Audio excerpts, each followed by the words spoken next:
이 시간에는 축복의 전진이라는 제목을 가지고 함께 말씀 나누도록 하겠습니다.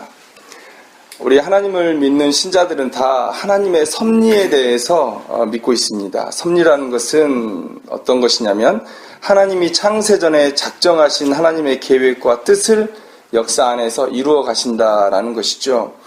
이 땅에서 이 땅뿐만이 아니라 전 우주에서 하나님의 뜻에 위배되어 일어나는 일은 전혀 없다라는 것이 이 섭리의 교리의 핵심입니다.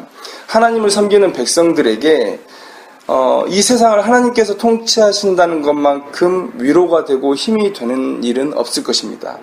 그래서 신자들은 항상 하나님께서 이 다스리심 안에서 자기 백성들에게만 허락하시는 그런 놀라운 축복을 받아서 누리고 살아갑니다. 하나님을 이렇게 표현하고 싶습니다. 오늘 우리가 스바냐서 찬양도 함께 하나님께 올려드렸는데, 하나님은 하나님의 백성, 자기 백성을 축복하시기 위해서 안달이 나 계시는 분이다. 예뻐서 어쩔 줄 몰라 하시는 하나님이시다라는 것을 오늘 말씀드리고 싶습니다. 사실 우리가 예뻐할 만한 구석이 별로 없어요. 그죠? 거룩하게 살아가지도 못하고 하나님 앞에 마땅히 드린 것도 없는 인생, 또 우리가 드린 것이 하나님 편에서 뭐 그리 대단한 것이 있겠습니까? 그런데 이 예뻐할 만한 구석이 별로 없는 우리의 인생을 그렇게 예쁘다고 하시고, 또 이 예쁘지 않은 인생을 어떻게든지 복을 주시기 위해서 예쁜 구석을 찾아내시려고 하시는 그런 우리 아버지시다라는 생각을 합니다. 얼마 전에 신문을 보니까 골드키즈라는 말이 요즘에 회자되고 있다고 합니다. 저출산 고령화 시대에 한 자녀만을 둔 가정이 늘어나면서 최소한의 예절 교육조차 받지 못한 아이들이 있다고 합니다. 그러니까 좋은 얘기는 아니죠. 골드키즈. 또 골드키즈의 어머니들 자녀 교육을 잘 못 시켰다는 얘기예요. 그런데 이 자기 자녀만 예쁘다고 생각하는 이 골드키즈와 하나님의 모습과 일맥상통하는 부분은 있어요. 뭐냐면 온 시선을 자기 자녀에게만 향하고 계시는 그런 하나님이다라는 거예요. 골드키즈를 둔 어머니도 자식이 식당에서나 이렇게 예의 없는 짓을 해도 다른 사람들이 안 보이고 오직 자기 자식만 눈에 보이니까 자기 자식 다친 거, 자기 자식 기분 상한 거 이런 것에만 집중하지 않습니까? 물론 하나님을 그렇게 볼 수는 없지만, 그러나 우리가 일맥상통하게 하나 이렇게 캐치해낸다면 정말 하나님은 우리에게만 집중하셔서 우리가 복받고 살아가기를 원하시는 하나님이다라는 것을 우리는 성경 속에서 당연히 알고 있는 거죠. 사실 금요일부터 사실 예배 준비, 금요 기도회와 또 주일 준비 때문에 사실 분주하게 보내다 보니까 사실 우리 아들에게 그렇게 집중할 수 없는 시간들이 좀 길어져요. 그래서 유치원 갔다 오면 이제 혼자만 있는 시간이 많아지는데, 심지어 어떤 모습도 아름답냐면 자기 방에 혼자 들어가서 자기 장난감 가지고 놀고 있는 그 모습만 봐도 그냥 막 흐뭇하고, 이렇게 방에서 일을 하다가도 얘가 뭐하나 하고 나와봤다가 괜히 그 모습을 보고 오래도록 쳐다보고 있는, 그 별 대단한 모습은 아니거든요. 부모님이 자기랑 안 놀아주면 자기가 할 일이 뭐가 있겠습니까? 그냥 자기 혼자 이렇게 놀고 게임하고 그런 것밖에 없는데, 그냥 그 모습조차도 부모 입장에서는 예쁘다는 거죠. 모든 부모님들이 다 그런 마음을 가지고 계신데, 하나님은 우리가 자식 생각하는 것보다 더하다는 거예요. 골드 키즈가 아니라 다이아몬드 키즈로 우리를 바라봐주고 계시는 그런 하나님이다라는 겁니다. 그래서 이런 하나님의 마음 때문에 하나님의 백성들은 정말로 놀라운 복들을 우리의 삶 가운데서 영위하면서 살아가요. 누리면서 살아가요. 그런데 오늘 우리가 이 룻기서 본문을 보면서 한 가지 생각해 보고 싶은 것은 뭐냐면, 우리가 하나님께 받은 복을 너무 단회적인 것으로 생각하는 게 아니냐라는 거예요. 우선 그 모습을 반성하고 싶어요. 그리고 두 번째로는 하나님의 축복은 앞으로 전진하며 발전해 나가야만 된다라는 것을 또 얘기해 보고 싶습니다. 요즘은 마지막이 아름다운 사람을 찾아보기가 쉽지 않은 시대를 살고 있습니다. 뭐 어디 사회 각계각층을 봐도 다 그런 것 같아요. 마지막까지 초심을 유지하면서 아름답게 자기의 사명을 완수하고 떠나는 사람들이 그리 많지 않은 세상을 우리가 살고 있습니다. 특히 교회 안에서도 그런 모습들이 보이기 때문에 많이 안타까운데, 혹시 이런 모습 때문이 아닐까 생각을 해봐요. 하나님의 축복은 뭐 다 받았다. 내가 생각하는 하나님의 축복은 다 받았다. 그래서 내 삶을 통해서 하나님께 받을 복이 별로 기대되는 게 없기 때문에 그저 이제 나 누리면서 살아가겠다. 그런 마음 때문에 끝까지 마지막에 아름답게 그렇게 살아가는 사람이 없지 않나라는 생각을 해봅니다. 오늘 만약에 우리가 이 룻기 본문을 통해서 하나님의 축복, 내게 임한 하나님의 축복이 끝이 아니다. 완성된 것이 아니다. 앞으로 하나님께서는 놀라운 축복의 계획들을 가지고 계시고 우리가 그것들을 누릴 수 있다라는 생각을 우리가 깨닫는다면 우리는 마지막까지 영적인 긴장감 속에서 하나님만을 생각하고 하나님만을 예배하면서 살아갈 수 있으리라 생각을 해봅니다. 그래서 오늘 축복의 전진이라는 제목을 가지고 함께 말씀을 나누고자 하는 것입니다. 지난주 설교에서 말씀을 드렸는데요. 하나님의 축복은 무조건적이지 않다라고 말씀을 드렸습니다. 하나님의 축복은 무조건적이지 않다. 목적이 있다는 말씀입니다. 물론 최고의 복은 우리의 구원이죠. 이것보다 더 큰 복은 없습니다. 그래서 구원의 측면에서 보면 하나님의 복은 무조건적으로 주어지고 이미 완성되어 있다고 생각할 수 있어요. 그러나 우리가 이 땅에서 우리가 누려야 할 복된 삶, 그리고 천국에서 받을 상급을 생각해 본다면 우리는 우리가 받는 복을 무조건적으로 주어지는 것으로 생각해서는 안 된다라는 겁니다. 하나님은 어떤 목적을 가지고 우리에게 하나님의 복을 주세요. 우리는 하나님의 나라를 위해서 복을 받고 또 그 사명에 충실할 때 우리의 복은 유지되는 것이 아니라 더 전진하고 더 발전하게 되는 것입니다. 그 일을 위해서 오늘 룻기서에서 우리에게 힌트를 주고 있는데 무슨 힌트를 주고 있냐면 그 더 전진하는 축복과 더 발전되는 축복을 위해서 우리의 정결함, 거룩함, 구별됨이 요구된다라는 것을 오늘 본문은 우리에게 말씀해 주고 있습니다. 자, 우리가 룻기서 본문으로 한번 들어가 보려고 하는데요. 자, 우리가 오늘 본문을 읽어보면 이렇게 생각할 수 있습니다. 룻은 이미 복을 받았다. 그죠? 그녀는 이미 배불리 먹었습니다. 그리고 집으로 돌아오는 길에 보리 한 에바를 얻었어요. 한두 달분의 식량을 지금 가지고 집으로 돌아오는 것입니다. 그리고 추수가 끝날 때까지 그 밭에서 이삭을 주어도 된다는 허락을 보아스로부터 이미 받아왔어요. 이 정도만 생각해도 아주 놀라운 복이죠. 그런데 많은 사람들이 겨우 이 정도의 축복해서 만족을 하고 다음의 주제를 찾기 때문에 문제가 생기는 겁니다. 자, 성도들에게 복의 연속성의 개념이 없어요. 이 복이 다음에 하나님의 사명과 다음에 주어질 축복을 위해서 주어졌다는 것에 대한 생각이 우리에게 없는 겁니다. 그래서 열심히 기도한 이후에 자, 이 기도는 끝. 그리고 다음 주제로 계속해서 넘어가는 모습을 우리가 보게 된다라는 거예요. 자, 우리가 앞에서 하나님의 섭리에 대해서 얘기했습니다. 섭리는요, 하나님의 작정, 하나님의 계획이 빠질 수가 없어요.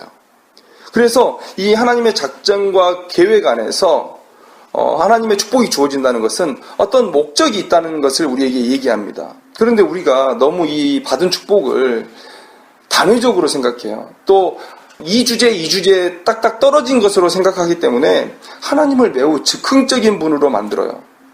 그리고 겨우 우리에게 이러한 복을 하나씩 던져주시는 매우 저급한 신, 마치 이 온 세상의 역사하고는 무관한 그저 나의 삶에만 집중하시는 하나님으로 매우 저급한 하나님으로 만들어요. 내가 원하는 하나님으로 만들어요. 그래서 하나님을 성경에서 말하는 바알, 아세라 혹은 이 옆에 있는 무당들, 잡신들 섬기는 무당들의 하나님을 갖다 대는 경우가 많이 있습니다. 예를 한번 들어볼까요? 지금 대입 시즌이지 않습니까? 우리 아들 좋은 대학 가게 해주세요. 그렇게 열심히 기도했습니다. 그런데 좋은 대학 가요. 그러면 거기서 기도가 끝이 납니다. 그리고 다른 주제를 찾아서 막 가요. 내 자녀 좋은 혼처 찾아주세요. 기도를 했는데 좋은 혼처 찾아요. 그리고 나서 결혼을 하면 또 다른 주제를 찾아서 옮겨갑니다. 이런 생각이 위험하다는 거죠. 룻도 이 정도에서 만족할 수 있었을 거예요.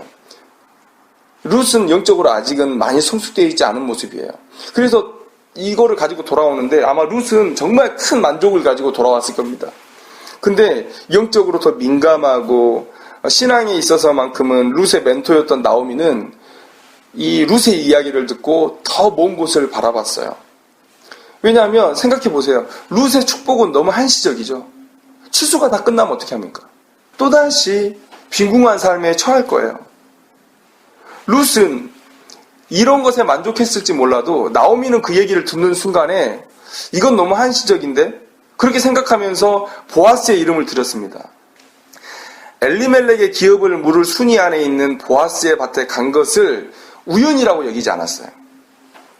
나오미는 이 룻의 이야기를 통해서 훨씬 더 궁극적이고 자신과 룻에 있어서 본질적인 변화를 꾀할 수 있고 또 축복의 총량도 훨씬 더 큰 그 다음, 그 너머를 보았다라는 거예요. 이 축복을 딛고 더 큰 축복으로 나아갈 수 있는 가능성을 오늘 나오미는 룻의 이 얘기를 통해서 보았다라는 것입니다.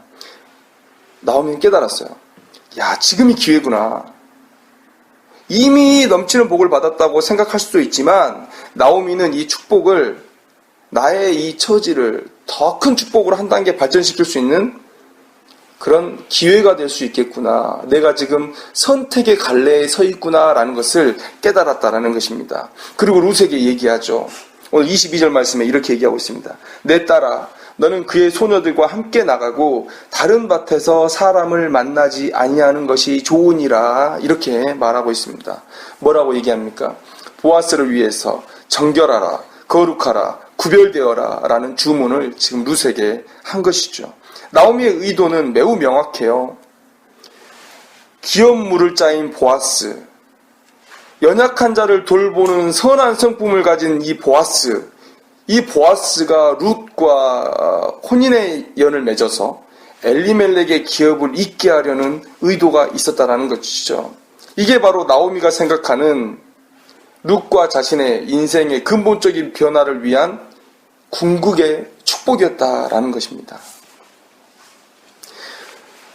우리는 지난주에 이 룻기서에서 나오는 보아스의 모습 속에 하나님의 모습이 보인다고 그렇게 얘기를 했습니다. 왜 하나님께서 자신을 보아스에 대입하셔서 이 사사시대에 어떤 메시지를 주시려고 하는 것일까? 자, 사사시대를 특징 짓는 하나의 문장이 있습니다. 그게 뭡니까? 사사기서 마지막 절에서도 우리에게 언급되고 있는 그때에 이스라엘의 왕이 없으므로 사람이 각기 자기의 소견에 옳은 대로 행하였더라. 이것은 물론 자기의 쾌락을 쫓아가는 그 시대의 삶을 얘기할 수도 있지만 또 한편으로는 그들이 자기의 소견대로 자기의 입맛에 맞는 신들을 찾아가는 그런 영적인 가늠 상태를 지금 하나님께서 책망하시는 그런 본문으로도 우리가 볼 수가 있습니다. 이스라엘은 하나님을 향한 정결함이 없는 백성이에요. 영적인 음행, 영적인 간음을 일삼는 백성이에요. 호세아서의 핵심은 뭡니까? 하나님께서는 자신을 신랑으로 또 이스라엘을 신부로 여기시면서 서로에게 정결하고 거룩할 것을 요구하시는 이 호세아서의 본문. 하나님은 지금 이스라엘 백성들에게 지금뿐만이 아니라 과거부터 지금까지 계속해서 영적인 정결함을, 순결함을, 거룩함을, 구별됨을 요구해 오셨거든요. 오늘 이 사사시대에 영적인 간음이 팽배한 이 시대에 하나님께서 보아스라는 사람을 택하고 또 엘리멜렉의 가문을 택해서 룻이라는 여인을 택해서 과연 어떤 메시지를 이 이스라엘 백성들에게 주시고 싶으셨을까? 그것은 단순하죠. 호세아서의 메시지와 마찬가지로 너희들 내 앞에 정결하라. 내 앞에 구별된 백성으로 살아라. 오직 하나님만을 섬기는 백성으로 살아라. 이 메시지를 지금 주시고 싶은 거죠. 결론적으로 말하면 오늘 룻이 받는 이 보아스에게 받는 이 축복을 통해서 하나님은 정결한 백성이 받는 복에 대해서 다시 한번 우리에게 얘기해주고 싶으셨던 것입니다. 이스라엘 백성들은 여호수아의 인도로 가나안 땅에 들어갔어요. 그런데 그것이 축복의 끝이라고 생각했습니다. 그러나 하나님의 생각은 그렇지 않으셨어요. 하나님은 너희들이 가나안 땅에 들어가서 나를 향한 정결함을 계속해서 유지한다면, 내 거룩한 백성으로 남아있는다면 나는 너희들에게 지금 이 가나안 땅, 이 적과 꿀이 흐르는 가나안 땅을 취한 것 이상의 상상을 초월하는 복들을 너희들에게 허락할 수 있다라는 거예요. 그러면 이스라엘 백성들이 지금 가나안 땅에 들어간 건 뭡니까? 축복의 완성이 아니에요. 그 가나안 땅을 이 발판 삼아서 하나님 앞에 거룩한 나라를 세워가는 그런 큰 사명의 연장선상에 지금 이스라엘 백성들이 놓여 있다라는 거죠. 자기가 이 연장선에 놓여 있는 한 점의 인생을 살아가는 사람이라는 걸 깨달으면 지금 내게 받은 축복이 여기서 단회적인 것이 아니라 내 앞날을 준비하시는, 내 앞날에 더 축복하시고자 하는 하나님의 계획 안에서 주어지는 축복이라는 것을 깨달을 수 있었을 것입니다. 그런데 이스라엘 백성들은 어떻게 했죠? 가나안 땅에 들어갔어요. 그리고 마음이 풀어졌습니다. 이 축복이 완성됐다고 생각한 거예요. 요단 동편 땅에서 가졌던 야성과 믿음은 상실됐어요. 호랑이가 고양이가 되어버렸습니다. 그리고 그 가나안 땅의 분위기에 편승하면서 계속 안 된다고 말하면서 후퇴하는 인생, 퇴보하는 인생이 되어버렸다라는 것이죠. 이것은 인생의 퇴보가 아닙니다. 인생의 후퇴가 아닙니다. 그것은 믿음의 후퇴요, 정결과 거룩의 후퇴요, 결국 하나님의 축복으로부터 후퇴되는 인생을 지금 살아가고 있는 이스라엘 백성들. 또 그 역사의 한 복판에서 하나님께서 보아스와 나오미와 룻을 선택하셔서 지금 주고자 하는 메시지, 매우 분명하다는 겁니다. 하나님의 축복을 받기 위해서 정결하라 라는 것이고요. 정결한 백성들에게 하나님은 그 이후에도 놀라운 축복을 연속해서 부어주시는 하나님이라는 것을 오늘 우리에게 얘기해주고 있다는 것입니다. 신명기 12장에 보면 하나님께서 이렇게 말씀하십니다. 내 하나님 여호와께서 내가 들어가서 쫓아낼 그 민족들을 내 앞에서 멸절하시고 내가 그 땅을 차지하여 거기에 거주하게 하실 때에 라고 말하고 있습니다. 이 얘기는 무슨 얘기입니까? 하나님은요, 가나안 땅에 들어가는 게 축복의 완성이 아니라는 걸 이미 말씀하시죠. 오늘 본문은 뭔 말입니까? 너희들이 가나안 땅에 들어가게 됐을 그때에 가나안 땅에 들어가면 너희들은 이렇게 살아라. 그리하면 내가 지금 받은 이 복보다 더한 것들을 너희들에게 부어주리라. 이 약속을 지금 이미 신명기서에서 하고 계신 거예요. 가나안 땅에 들어가실 때부터 하나님은 가나안 땅을 취하는 그 축복을 넘어서 이스라엘 백성들이 누려야 할 놀라운 축복들을 지금 이미 바라보시고 얘기해 주시는 거예요. 이스라엘 백성들에게 그 가나안 땅을 취하는 것이 끝이었을지는 몰라도 하나님께 그 축복이 끝이 아니라는 거예요. 더 놀라운 축복을 준비하고 계셨다라는 겁니다. 그리고 그 이후에 뭐라고 얘기하십니까? 너희 조상들이 광야에서 우상을 섬김으로 영적인 간음을 함으로 광야에 죽임을 당했다. 자, 이제 너희들이 가나안 땅에 들어가게 되면 너희들은 과거에 너희 조상들이 했던 그 행동을 본받지 말고 나를 향해서 더 정결하고 거룩한 백성이 되어라. 이게 하나님께서 그 땅 가운데 들어가서 이스라엘 백성들이 더 큰 축복을 받게 되는 조건으로 제시하신 거예요. 정결해라, 거룩해라. 너희는 거룩하라. 이는 나 여호와 너희 하나님이 거룩함이니라. 거룩한 백성을 향해서 부어주시는 축복을 이미 이스라엘 백성들에게 언급하셨다라는 것이죠. 하나님은 너희들은 이 축복에 만족하고 있을지 몰라도 나는 아니다 라고 말씀하세요. 나는 너희들을 위한 더 큰 축복을 준비하고 있다. 이 축복에서 멈추지 말라 라고 우리에게 얘기해 주고 있습니다.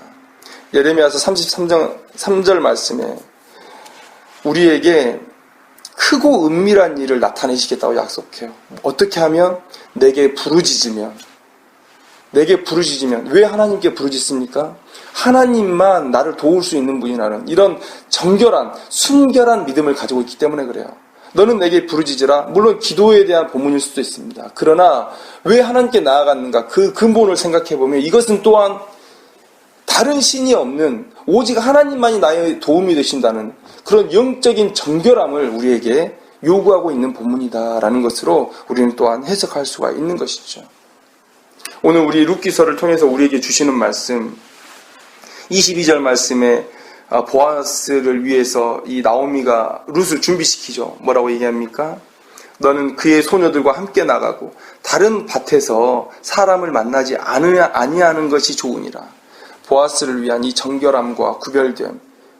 하나님은 이 보아스와 룻을 통해서 우리에게 이렇게 얘기하고 계십니다. 나를 위한 정결함, 나를 위한 거룩, 나를 위한 구별됨을 갖추라는 거예요. 그러면 내가 너를 위해서 더 놀라운 복을 허락할 것이다 라는 겁니다. 이게 우리의 축복의 전진이에요. 우리는 매우 단순하게 육체적인 필요가 주어지는 것, 아니면 내 눈에 보이는 내 요구가 만족되는 것, 그것에 우리가 목숨을 걸 수 있어요. 그리고 내 축복이 완성되었다 라고 생각할 수 있지만 하나님은 그렇지 않으셨다는 것. 우리가 이 사실을 오늘 이 룻기서 본문을 통해서 깨달아야 됩니다. 우리가 기도에 대해서 이렇게 생각하는 경향이 있습니다.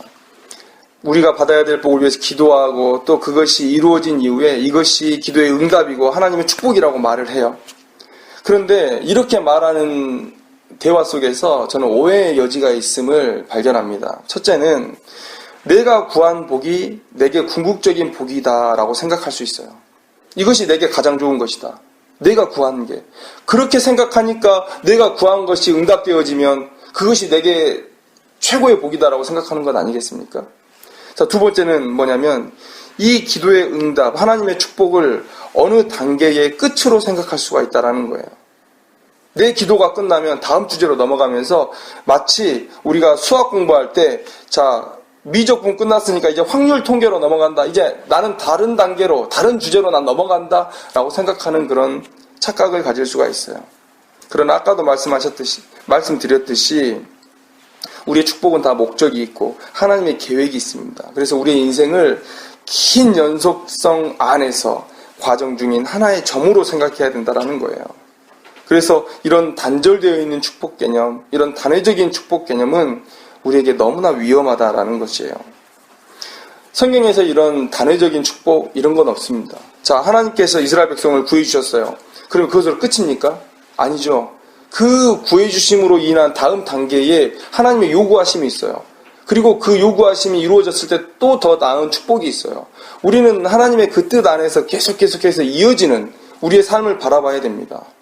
그런데 우리는 마치 몇과 끝내는 것처럼 딱딱딱딱 끊어서 우리의 인생을 생각하고 축복도 마치 두부 자르듯이 딱딱딱딱 끊어서 요구하는 그런 경향이 있어요. 그런 기도의 응답은 없습니다.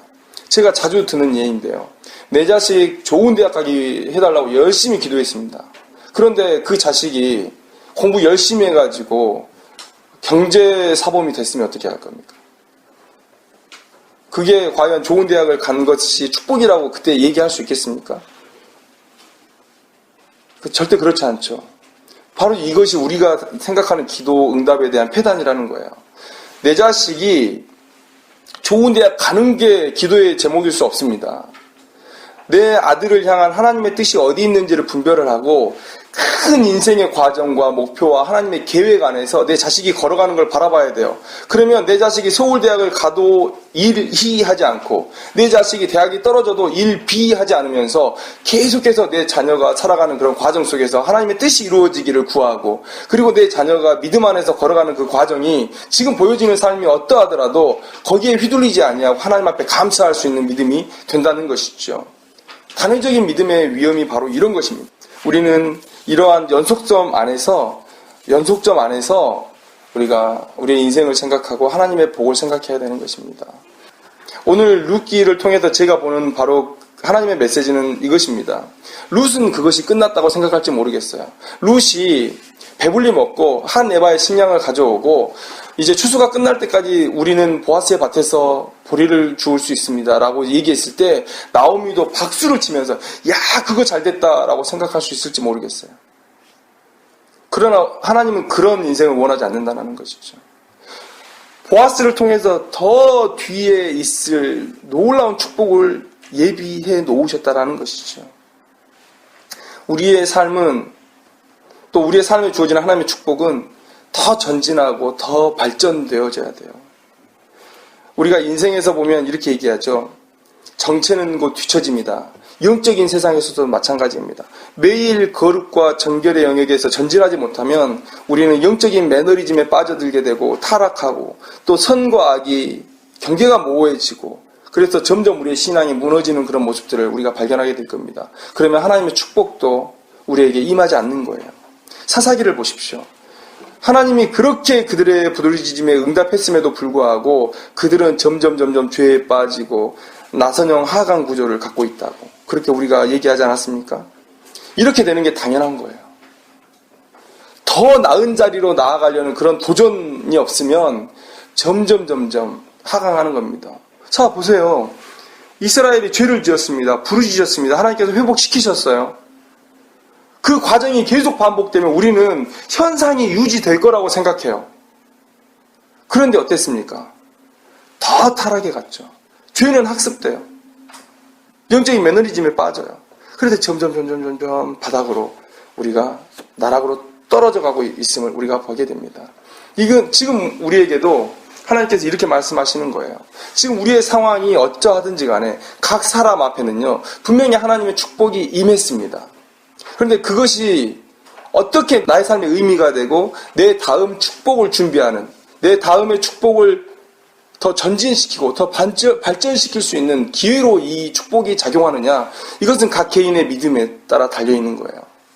그리고 하나님 앞에 얼마나 하나님만 붙들고 영적인 정결함으로 오직 하나님이라는 이 마음만 가지고 살아가느냐, 이것이 우리를 더 나은 축복으로 나아가게 하는 그런 원동력이 된다라는 것입니다. 하나님 외에 믿었던 모든 것들을 제해버려요. 자, 돈, 또 사람, 권력, 나의 성품, 나의 인기, 나의 지식, 내 부모, 내 일가 친척들, 우리가 인생 살아가면서 믿을 것들이 얼마나 많이 있습니까?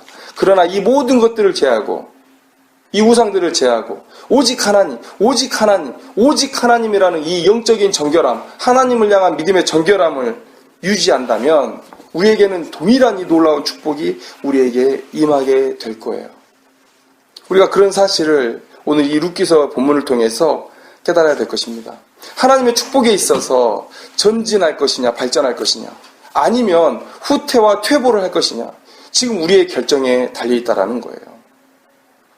하나님께 정죄된 신앙의 모습을 보인다면 우리는 하나님께서 이 엘리멜렉의 가정을 회복시키고 놀라운 복으로 함께 하신 것처럼 우리의 삶 가운데도 동일하게 그런 역사를 이루실 것이다 라는 겁니다. 오늘 우리가 이 룻기서의 본문을 우리가 기억하면서 축복을 단회적인 것으로 생각하지 않았으면 좋겠습니다. 마치 완성된 것처럼 생각하지 않았으면 좋겠습니다. 내 삶을 하나하나 톡톡 끊어서 보지 않았으면 좋겠습니다. 오늘 내게 주어진 무언가가 있다면 그것은 하나님께서 다음의 축복을 위해서 사용하라는 그런 영적인 자원이라는 것을 우리가 생각하면서 항상 하나님 앞에 정결함으로 나아감으로 우리가 하나님 앞에 더 큰 축복을 누리는 귀한 인생들이 다 되기를 주님의 이름으로 축원합니다. 기도하겠습니다.